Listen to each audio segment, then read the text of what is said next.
Deyirəm istəmirəm də yeri çək. Nə qədər sadə. Nə olub qaqam? Nə olub ki? Ağa oturmuşam burada madiyəcə gül al. Deyirəm istəmirəm nə qədər yeri çıx get. Deyirəm bir də o yüzden sat. Başa düşdüm ya abi. Eşidirsən məni?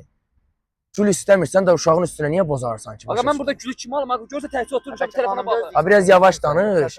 Cəmaət eşidir səsimizi. Biraz yavaş danış. Qaqam da halal çörək pulun qazanır. Sənə yaxınlaşıb ki, gül al. Denən ki, bir kəlmə yavaş səslə istəmirəm də. Burada nə uşağın üstünə bozarırsan. Ağa sən nə bizə gidən, sən nə var? İstəmirəm gülü. Get o yüzden sat. Bozarma. Get o yüzden Ay dostum, eşidirsən məni? Qulaq as.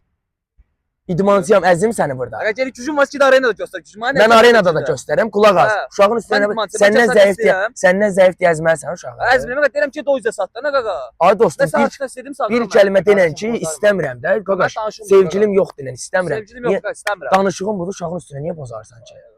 Qaqa sən də hər adam. Qaqaş, mərdiməzarlıq eləmə. Allahın da olsun, problem axtarmıram da özümə. Lazım deyil. Get işinlə məşğul ol. Çıx get buradan. Elələrinə baş qoşma. Elə danışlar narahat olma. Musa sənin yanındadır hər zaman. Nəyə ehtiyacın oldu, mənə yaza bilərsən. Neçədən gülün var orada? 5 dənə qardaş. Neçəyədir? 5. Ala bu 50 manatı. Bu gün ged evə, bu gün işə çıxma. Ged bu gün istirahət elə, yaxşı?